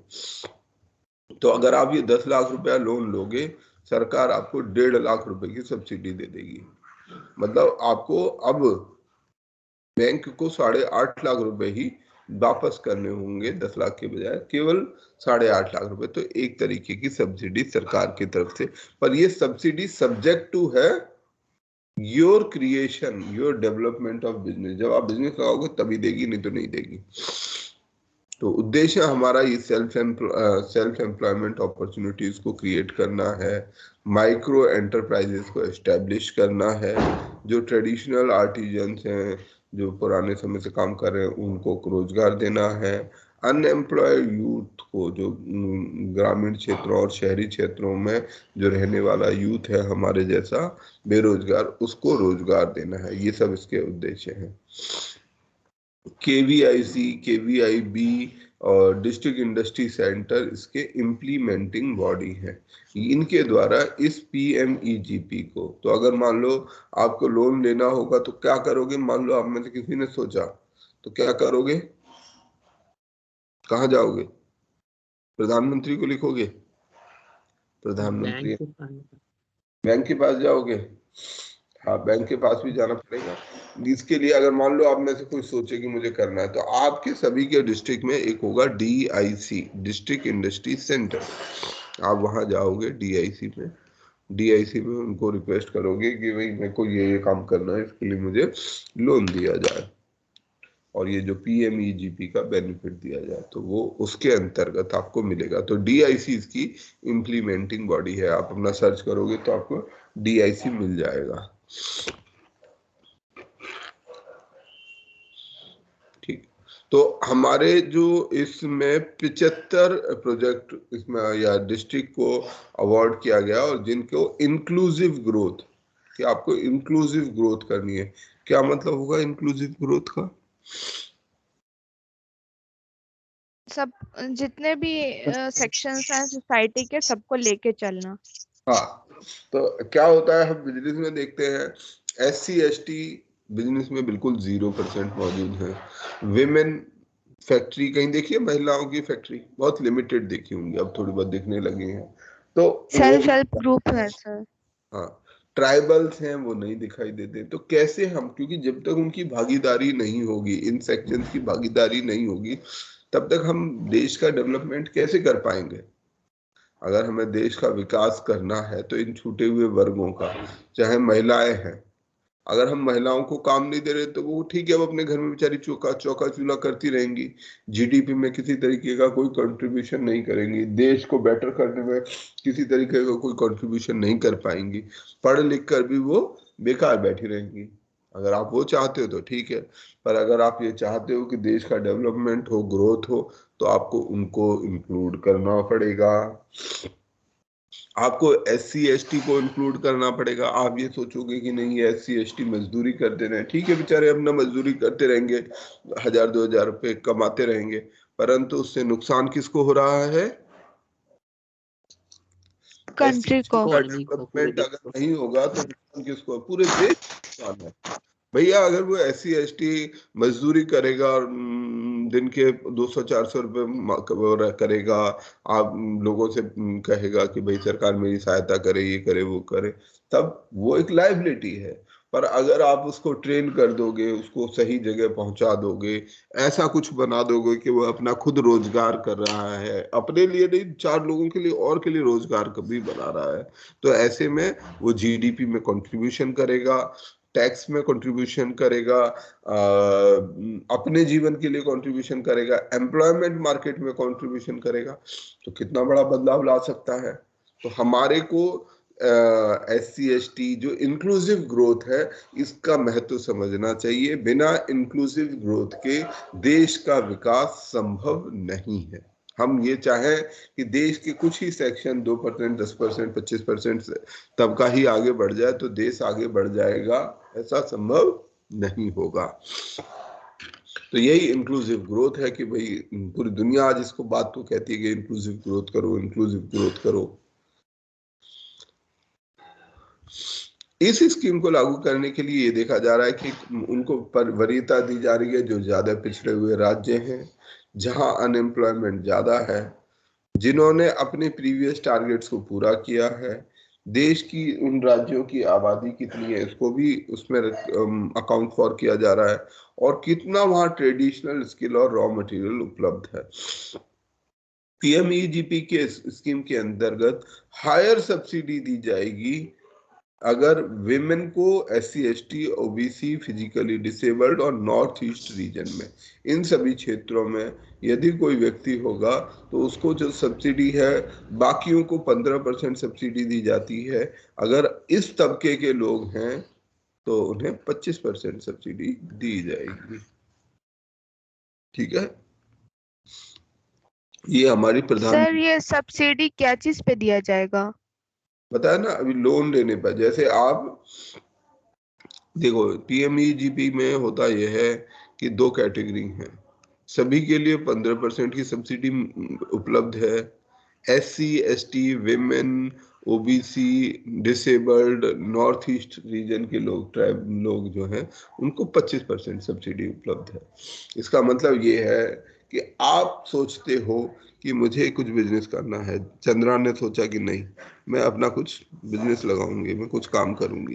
चंद्रा ने तय किया, झारखंड में कुछ उसने इनोवेटिव आइडिया सोचा, कुछ उसने काम सोचा कि से मैं ये काम करना चाहिए, कुछ भी छोटा बड़ा कैसा भी। अब आपको उस बिजनेस को लगाने के लिए कुछ पूंजी चाहिए, पैसा चाहिए, ठीक है। Yes sir. मान लो आपको 10 लाख रुपया चाहिए, 20 लाख रुपया चाहिए, तो आपको 20 लाख रुपया तो है नहीं आपके पास, आप क्या करोगी? आप लोन के लिए जाओगी, बैंक से लोन मांगोगी, तो अगर वो आपका लोन मान लो सैंक्शन कर देते हैं कि ठीक है, आप मुद्रा लोन में गए और आपने उनसे बैंक से कहा कि हमें मुद्रा लोन में पैसा दिया जाए, तो मुद्रा लोन में उनको देना होता है, तो उन्होंने आपको दे दिया। अब पता नहीं मुद्रा लोन में मुझे श्योर नहीं है कि ये स्कीम लागू होगी या नहीं होगी, तो मुद्रा लोन को बाहर रखते हैं इसमें से। आपने 20 लाख रुपया लोन लिया, चंद्रा ने सोचा मैं 20 लाख रुपया लोन लेती हूँ और कुछ धंधा शुरू करती हूँ। तो आपको जब लोन रीपे करना है, जो आपकी किस्त बनेगी वो 20 लाख रुपए पर नहीं बनेगी, वो 15 लाख पर बनेगी। मान लो आपको 20 लाख पर 8% की दर से वो देना है, तो आपको किस्त देनी पड़ेगी। नॉर्मली आपको 20 लाख पर किस्त बनेगी 8% की दर से, लेट से 15,000 रुपया महीना आपको देना है, या 20,000 रुपया महीने का आपको किस्त जमा करना है इस 20 लाख के लोन के लिए। पर सरकार आपको 5 लाख रुपए की छूट देगी और आपको केवल 15,000 रुपया महीने का किस्त देना पड़ेगा। मतलब सरकार की तरफ से इस स्कीम के तहत आपको 5 लाख रुपए की सब्सिडी छूट मिल जाएगी। सरकार आपके बिहाव पर वो 5 लाख रुपया बैंक को दे देगी कि ठीक है आप हमसे ले लो, अब इनसे मत लेना। तो इससे फिर आप अपना धंधा अपना चला सकते हो। जब आपका काम चल जाएगा तो फिर आप आगे बढ़ते जाओगे, और आगे बढ़ जाओगे तो वो जो मैंने ग्राफ बताया था वो ग्राफ ऐसे ही चलेगा। अब ये बताओ कि क्या ये कहानी जो मैं सुना रहा हूँ, कहानी हकीकत हो सकती है? Yes sir. हो सकती है? Yes sir. Yes sir. आप लोगों को लगता है कि मैं ऐसी फालतू कहानी हो सुना रहा सकती है, हूँ? पर धंधा नहीं सर, समझ में नहीं आता है सर, क्या करें। ना मैं तो एग्जांपल, रियल एग्जांपल कि देखो, एक होता है कि कहानी सुनाने को, पागल बनाने को क्या है, कुछ भी कह सकते हैं, है ना। तो कहानियां सुनाई जा सकती है, पर क्या ये कहानी सच भी हो सकती है? मैं आपको उदाहरण बताता हूँ। मेरे व्यक्तिगत उदाहरण है, बाहर के उदाहरण नहीं दे रहा हूँ मैं। मैं इस पूरे काम में पिछले 5 साल से जुटा। 5 साल पहले मैंने बनाया था डैन एम्पावरमेंट नेटवर्क, जिसके चलते ही ये सारे कहानी आगे चलती है। 16 दिसंबर को बहुत सारे आइडियाज के साथ कि सेल्फ एम्प्लॉयमेंट और नेटवर्किंग और बड़े सारे अच्छे आइडियाज के साथ ये काम शुरू किया। कई सारी चैलेंजेस भी आते हैं, सोशल इश्यूज भी उसमें बीच में आते हैं, पर आज मैं ये अभी भी, हम 16 तारीख को कार्यक्रम हुआ, एक लड़का है, कई सारे लड़के हैं, एक नहीं है, छोटा बड़ा कई सारे हैं। वो फार्मेसी में अपना MR की जॉब करता था, अभी भी कर रहा है, छोड़ी नहीं उसने नौकरी। मैंने उसे कहा था कि तुम नौकरी मत छोड़ देना, तुम करो, पैरेलली काम करो। तो पहले बहुत बार समझाया, बहुत बार उसे मोटिवेट किया, कभी कभी करता था नहीं, हाँ हाँ नहीं। फिर उसने छोटा मोटा ट्राई भी किया। फिर वो मुझे 1 साल बाद एकदम से मिला। मैंने एक साल उससे बात नहीं करी, फिर मैं किसी बात पे नाराज था उससे। फिर मिला मुझे अभी वो, उसने मुझे बताया कि सर मेरा काम सेटल हो गया है, मेरा साल का टर्नओवर करीब 90 लाख के आसपास हो गया है।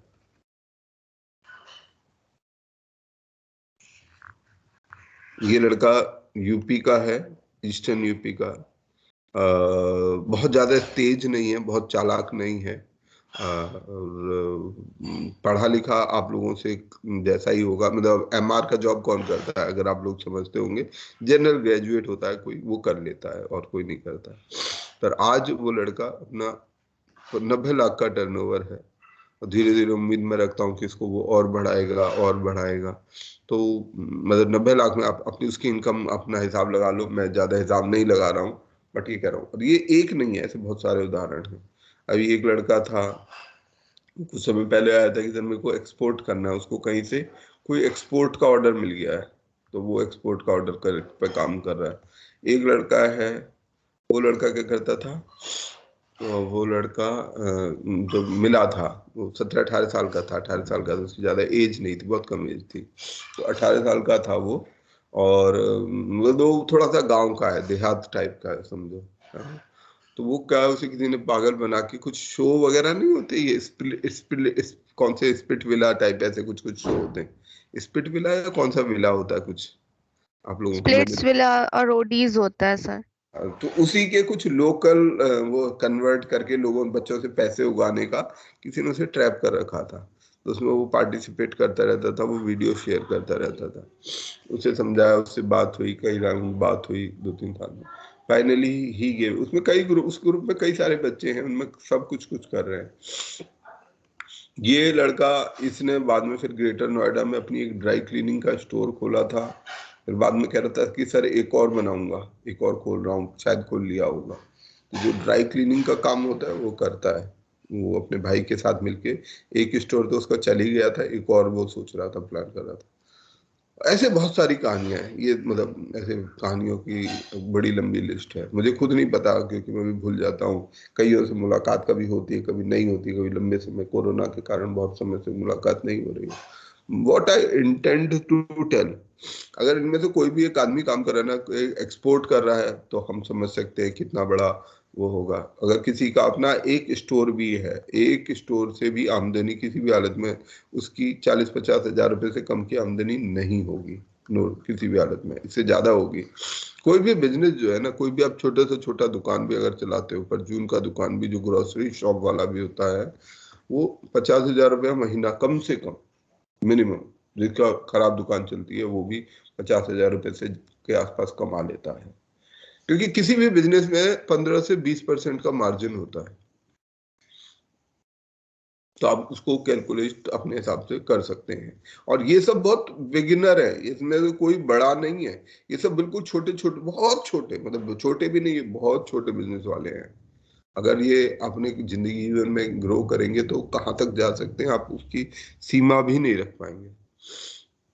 तो हमें अगर इसका महत्व समझे तो बहुत बड़ा महत्व है, बहुत कुछ आगे कर सकते। एक और लड़का है, उसने बेंगलोर में, हैदराबाद में कुछ सर्विस सेक्टर कंप्यूटर का काम किया। तो ऐसे बहुत सारे लोग हैं जो अपना अपना कुछ कुछ काम कर रहे हैं और अच्छे उससे सफल होते हैं। तो हमारा अपना आउटलुक जरूर हमें बदलना चाहिए। कि मैं ये नहीं कह रहा हूँ कि हमें सिविल सर्विसेज की तैयारी नहीं करनी चाहिए, मैं ये बिल्कुल नहीं कह रहा हूँ। मैं ये कह रहा हूँ कि हमें अपनी संभावनाओं को सीमित नहीं करना चाहिए। हमारे पास असीम संभावनाएं हैं, उन असीम संभावनाओं को हमें ही एक्सप्लोर करना होगा।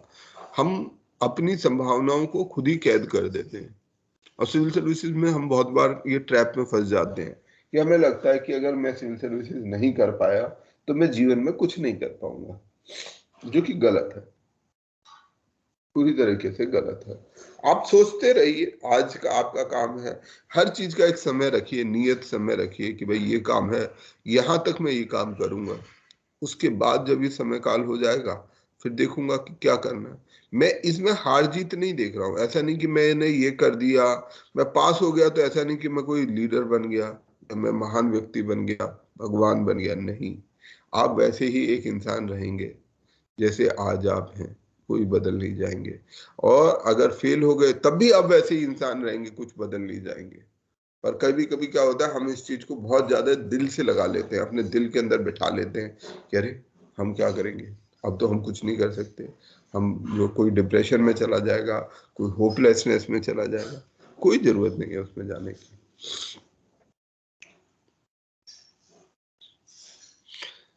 ओके, तो और ये सब स्कीम के अलावा भी आदमी की जो संभावना होती है, अगर आदमी तय कर ले तो बहुत कुछ ढूंढ सकता है, बस खोजने की कोशिश करिए। और जैसे मैंने कल एक बात बोली थी ना, फाइनेंशियल मैनेजमेंट, वो उसका ध्यान रखिए। जो आदमी अपने फाइनेंशियल मैनेजमेंट, वित्तीय मैनेजमेंट को ठीक से करेगा, वो संकट में नहीं पड़ेगा, प्लान करेगा अपने आप। अगर आप दूसरों के अनुसार चल रहे हैं, बिना सोचे समझे चल रहे हैं, तब आप दिक्कत में पड़ेंगे। सब लोग कह रहे हैं कि नहीं नहीं बहुत अच्छा है, तेरे कितने वो गाड़ी नहीं खरीदी, तेरे को तो एप्पल का फोन, आप दूसरों की खुशी के लिए अपने फाइनेंशियल मैनेजमेंट को चलाते हैं, तब आप दिक्कत में हैं। आप अपने हिसाब से चलते हैं कि नहीं भैया मेरे लिए ये चीज ठीक है, मैं जहां हूं, जिस कैपेसिटी में हूं, मेरे लिए ये चीज ठीक है, मैं यही करूंगा। तो वो आप सोचिए कि मेरे लिए क्या बेस्ट है। अच्छा, तो ये सब इसमें बदलाव करके हमारे 25 से 30% तक सब्सिडी देने का इसमें प्रावधान है।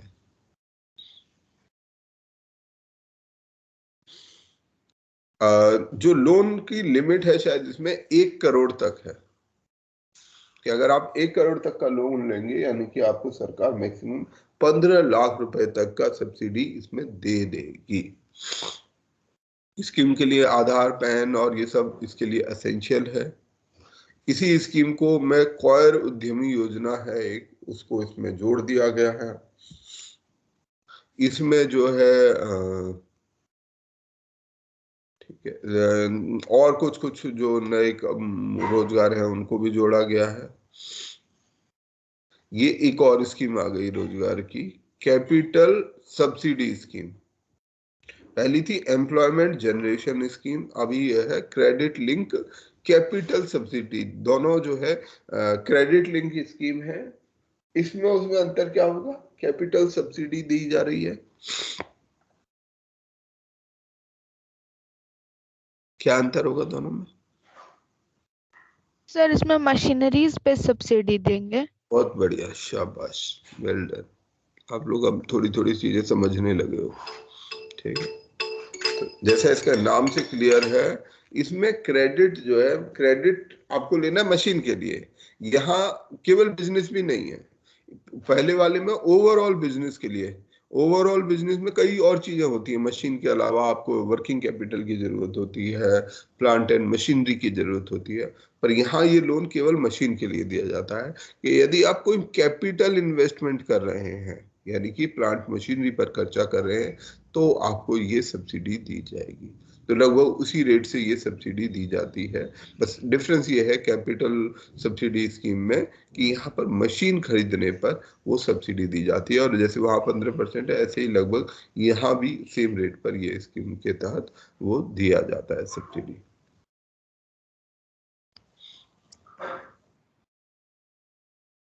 उद्योग आधार मेमोरेंडम, ये एक जो नया उद्यमी होता है, नए उद्यमी का एक बड़ा चैलेंज ये होता है कि उसको बड़े सारे रजिस्ट्रेशंस कराने होते हैं, बड़े सारे जगह से रजिस्ट्रेशन। यहाँ पर DIC का रजिस्ट्रेशन कराना है, वहाँ पर GST का रजिस्ट्रेशन कराना है, पैन कार्ड बनवाना है, कंपनी में रजिस्ट्रेशन कराना है कंपनी लॉ के अंतर्गत, बिजली के लिए रजिस्ट्रेशन कराना, और पता नहीं नाना प्रकार के रजिस्ट्रेशन होते हैं। कैसे कोई विशेष उद्योग धंधा है तो आपको अपनी बिजनेस काउंसिल से रजिस्ट्रेशन कराना है। इंपोर्ट एक्सपोर्ट कर रहे हो तो कस्टम में IEC DGFT में रजिस्ट्रेशन कराना है, फिर कस्टम्स में रजिस्ट्रेशन कराना है। बड़े सारे N नंबर ऑफ रजिस्ट्रेशन है। तो उनको सीमलेस करने के लिए, उनको सिंप्लीफाई करने के लिए ये उद्योग आधार मेमोरेंडम बनाया गया है। इस UAM के जरिए से जैसे इंसानों को एक आधार नंबर दिया जाता है, आपके पास अपना एक आधार नंबर है सबके पास, ऐसे ही हर बिजनेस को एक उद्योग आधार नंबर दिया गया है इस UAM के माध्यम से, ताकि आप हर जगह पर उसी एक कॉमन नंबर के जरिए से अपने आप को कनेक्ट कर सकें और वो आपस में म्यूचुअली कनेक्ट हो जाए। तो ये है UAM, तो उद्योग आधार नंबर। जैसे हम इंसानों का एक उद्योग आधार, अपना एक आधार है, ऐसे ही बिजनेस का भी एक आधार बनाया गया है, उसको बोलते हैं उद्योग आधार। ठीक है, अब उद्योग आधार आपने बना लिया, रजिस्ट्रेशन भी करा लिया, सब कुछ इतना रोजी भी नहीं है जितना इसमें स्कीमों में देखने को लग सकता है। किसी को करे ये तो बहुत आसान है, बहुत अच्छा है, इतना रोजी भी नहीं है। ये स्कीमें सरकार बस बना देती है और काफी बार मैं कहूँगा, खुद भी क्रिटिसाइज करूंगा कि भूल जाती है। इनमें बहुत सारी स्कीमें बना के आप जब ये लोन लेने जाएंगे तो पता चलेगा कि 10 धक्के खाने को मिल रहे हैं। परंतु हम उस चीज को छोड़ भी दें, अपने ऊपर विश्वास करें, पीछे पड़े रहें, तो ये सारी चीजें हो भी जाती हैं। जब आप लगे रहते हैं तो चीजें अचीव कर लेते हैं। अगला बढ़ते हैं हम आगे, MSME संबंध एंड MSME संपर्क। अब आपने उद्योग धंधा लगा लिया, आपने बिजनेस लगा लिया, चंद्रा ने बिजनेस लगाया, उसमें PMGP में लोन भी मिल गया उसको, 20 लाख रुपया का लोन ले लिया उसने, 20 लाख का लोन लेके 5 लाख की सब्सिडी भी मिल गई, 15 लाख रुपया अब उसके ऊपर लोन है, 15,000 रुपया उसको हर महीने किस्त देनी है। अपना उसका प्रोडक्शन चालू हो चुका है, चंद्रा ने प्रोडक्शन भी चालू कर दिया है। अब सवाल ये उठता है कि उसके सामान को खरीदेगा कौन?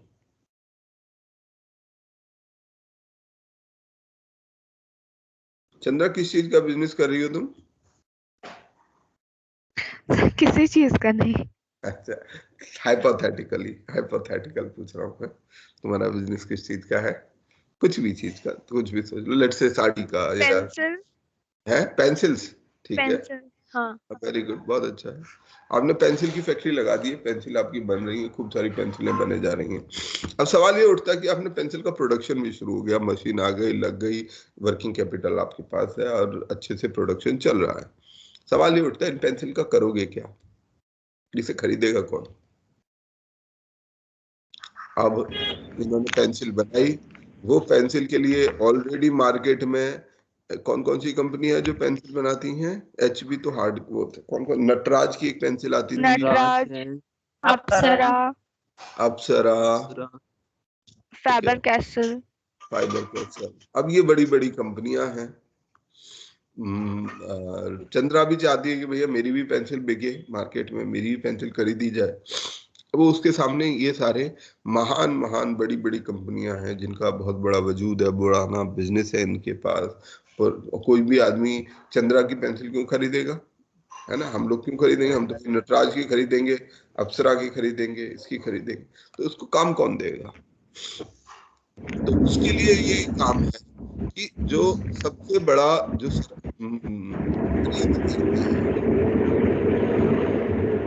माइक्रोफोन बैकग्राउंड साउंड आ रहा है सर आवाज नहीं आ रहा।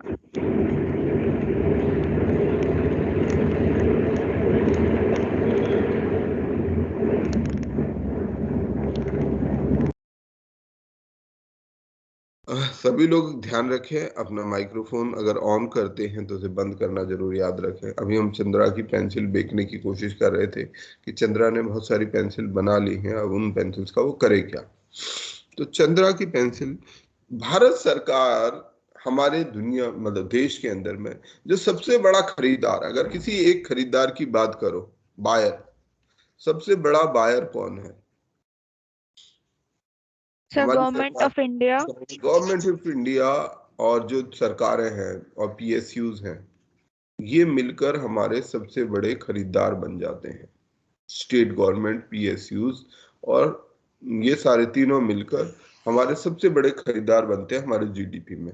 करीब हमारे जीडीपी का शायद 25 से 30% जो खरीद फरोख्त है वो इन्हीं के द्वारा क्रिएट की जाती है। ठीक है, जो ट्रिलियन, 2 ट्रिलियन, 2.5 ट्रिलियन की इकोनॉमी है, उसमें सबसे बड़े खरीदार यही हैं। अब सरकार इन छोटे छोटे उद्योग धंधों को अगर चाहती है कि डेवलप करे, तो क्यों ना वो खुद ही इनका सामान खरीद ले। उसको भी तो पेंसिल चाहिए होता है ना, हर मिनिस्ट्री में पेंसिल लगता है, किसी भी ऑफिस यस में सर पेंसिल के काम चलता नहीं है। भारत सरकार के, स्टेट गवर्नमेंट के और पीएसयूज में कितना पेंसिल लगता होगा? शायद साल में 10 लाख पेंसिल वो खरीद लेते हैं, 10 लाख, उससे भी ज्यादा पेंसिल खरीदते होंगे, कम नहीं खरीदते होंगे। तो अगर हम पेंसिल, चंद्रा का पेंसिल है, चंद्रा का पेंसिल सरकार के, ठीक है आपकी पेंसिल कोई नहीं खरीदता, हमें आप पर विश्वास है, हमने आपको लोन दिया है, हम आपका बिजनेस सेटल कराएंगे। तो वो सरकार उसकी पेंसिल खरीद ले, तो सर चंद्रा की 10 लाख पेंसिल तो सरकार ही खरीद लेगी। और कितना, 5-7 रुपए का तो पेंसिल आता ही होगा आज की तारीख में भी। कितने का आता है पेंसिल? 5 5 रुपए का। रुपया 10 लाख रुपए का पेंसिल बेच दिया चंद्रा ने, तो चंद्रा के तो हो गए 50 लाख रुपए। 50 लाख रुपए का पेंसिल बेच दिया, बल्ले बल्ले हो गई चंद्रा की।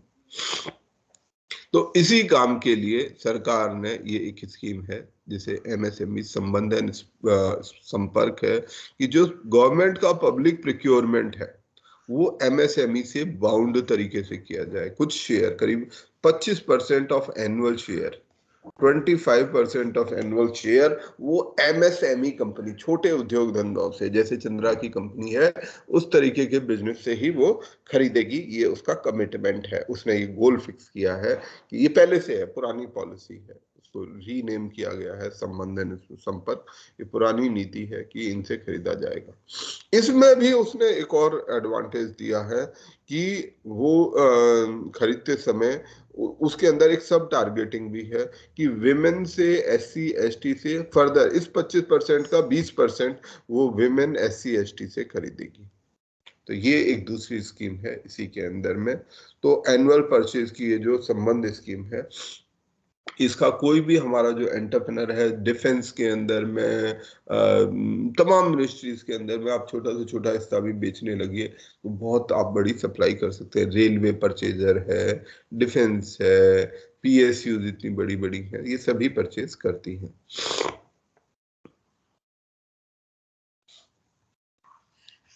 ये एक और संपर्क कार्यक्रम है जिसके तहत जो जॉब सीकर्स हैं,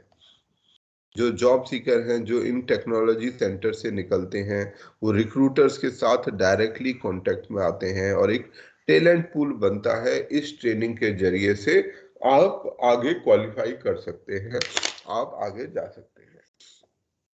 तो ये हमारा एमएसएमई संपर्क कार्यक्रम हुआ। ठीक है, आज हम यहीं तक करेंगे। और एक चीज और मैं घोषणा करता हूं आप लोगों के लिए, क्योंकि ये एमएसएमई टेक्नोलॉजी सेंटर्स में मेरी अपनी थोड़ी बहुत पेनिट्रेशन है। लगातार पिछले 5 सालों में मैं कई बार जो है 10-15-20 बार तो ले गया हूँगा ग्रुप बनाकर। तो मैं अपने जो दीप कोचिंग के स्टूडेंट है, only for Deep coaching student, ये प्रपोज करता हूं कि आप सारे लोग एक दिन आइए, मैं आपको यहाँ दिल्ली में एक सेंटर है वहां पर लेके चलता हूँ, आपको दिखाता हूँ कि किस किस तरीके से उद्योग धंधे काम करते हैं, ये एमएसएमई सेक्टर काम करता है। तो आप लोग जब कहेंगे जनवरी या फेब में, जैन के एंड में या फेब में, तो आप लोग तय करके हम लोग किसी एक दिन यहाँ चलेंगे। चलना चाहेंगे आप लोग? Yes sir. Yes sir. Yes sir. आप लोगों के लिए एक इवेंटफुल चीज रहेगी, आप लोगों को जानने को रहेगा कि हमारे जीवन में और क्या क्या मौके हो सकते हैं, हम क्या क्या कर सकते हैं, कैसे लोग और नई नई चीजें कर रहे हैं। तो इसी के साथ मैं आज की क्लास खत्म करता हूँ। मुझे याद दिला देना जब ये मौसम थोड़ा सा गर्म हो जाएगा, मतलब 20 जनवरी के बाद, 26 जनवरी के बाद, क्योंकि ज्यादा ठंड में हो सकता है ज्यादा ठंडा हो, तो उसके बाद हम चलेंगे एक बार। ठीक है, लगभग महीने भर बाद।